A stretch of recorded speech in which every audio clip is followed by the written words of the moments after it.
This is the slides we skipped on Monday during Test 3 review. Any questions? Okay, my question is, could I give you some career advice? You know, when you get older, you have this bad habit that you like to give people advice. However, because this is the last time I teach any of you, and I think I'm old enough to be your big brother from Asia, actually from China. So please allow me indulge myself the last time. Okay, most of you will graduate in 1 to 2 years. What are you going to do with your life after graduation? Find a job, of course. But the question is, what kind of job? I remember in 2002, I attended a graduation ceremony at the University of Cincinnati. The guest speaker is the famous actor and writer, Ben Stein. He told the graduates and the audience, what he said is, after graduation, you should spend at least 10 years searching for your dream job. That's what he said. And I think he's absolutely right. The reason is simple, because only when you do what you love, your performance is the best and you are the happiest person. Therefore, don't settle down at just any job. Even the first job is not what you like. Don't give up. Keep searching for your dream job. One day, you will find it. Well, what if I couldn't find my dream job 10 years after graduation? Don't worry. At this point, most of you are only 20 years old. And former President Bush actually he didn't have a formal career before he was 40. And actually, some celebrity says life restarts at 40. So therefore, you have the luxury of 20 years after graduation in search of your dream job. Never give up. I think you could spend 20 years searching for your dream job. Then you spend another 20 years working in your dream job to realize your dream. Then you could retire happily at the 60s. And after that, you can get on board a cruise line, maybe, and tour the world. And maybe we will meet again on the cruise line.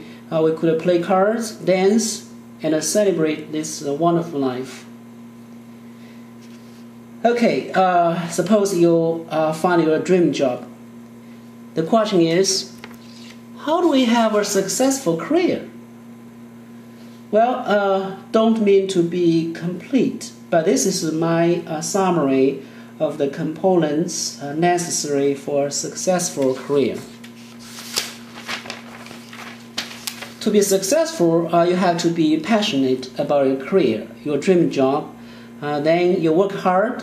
Don't give up when you are facing challenges. Be persistent. Also, maintain your integrity. Eventually, you will reach the top of a mountain and have a grand, beautiful view of the world, achieving high professional satisfaction. Well, some people may say, that's too hard. I just want to be happy. Maybe swim like a fish in a lake at the foot of the mountain. Well, that's certainly a way of life as long as you are happy. However, on the other hand, is it a big pity that you couldn't realize what your full potential has to offer? You missed the greatest view of the world. So don't regret when you are old. That's too late. And please allow me to share a personal experience with you. In 2002 to 2003, I was working as a postdoctor in Cincinnati. My family was in Norfolk, Virginia. So I had to commute between Cincinnati and Norfolk, Virginia about every 10 days for a whole year. Usually I took Interstate 64. It's about 650 miles one way, 10 hours non-stop drive. But usually I stop 3 times for gas and food.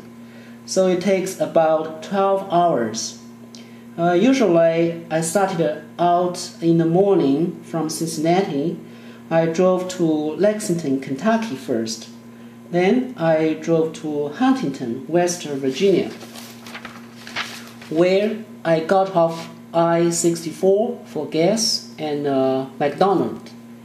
Also, actually, I got my first speeding ticket in Huntington, which cost me $75. After that, I passed Charleston, the capital of West Virginia, and gradually enter the mountains.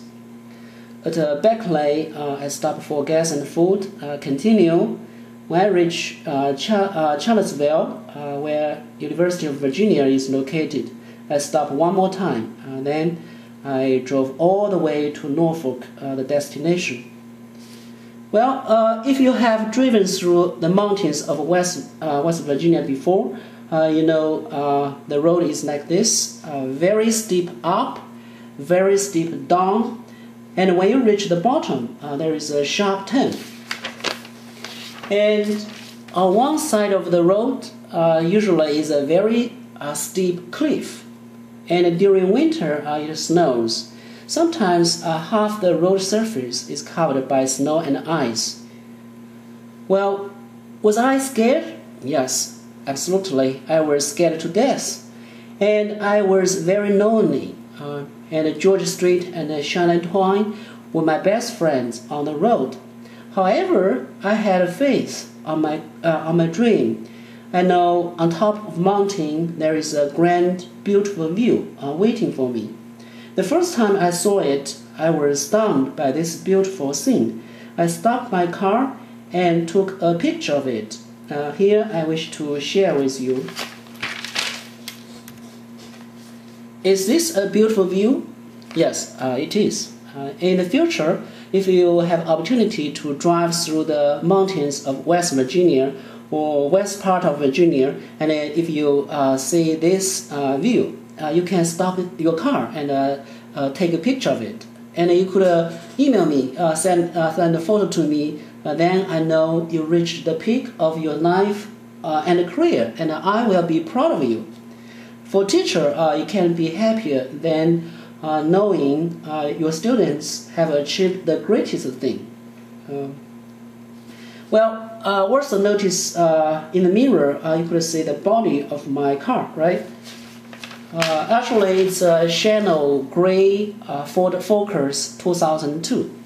Therefore, friends, do you want to reach the top mountain of your career and life and have a beautiful view of the world?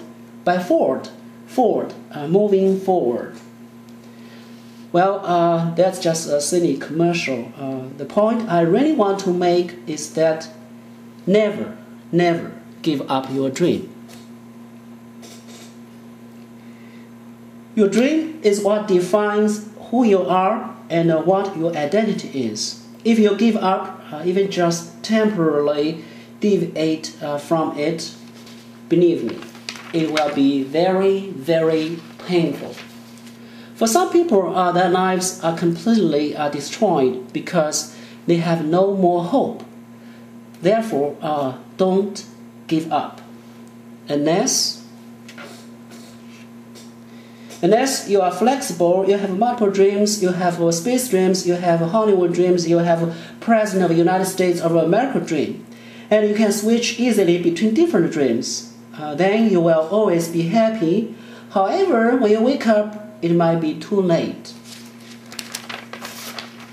And I think it's better to be persistent to one dream. Never give up.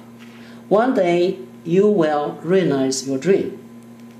However, on the other hand, be open-minded. Never giving up your dream doesn't mean you can't make a minor adjustment. When you came to college, you might want to become an astronaut. But later, you find you are not psychologically or physically prepared for that. However, you could still be an aerospace engineer, help design next-generation spacecraft, which is equally interesting and challenging career.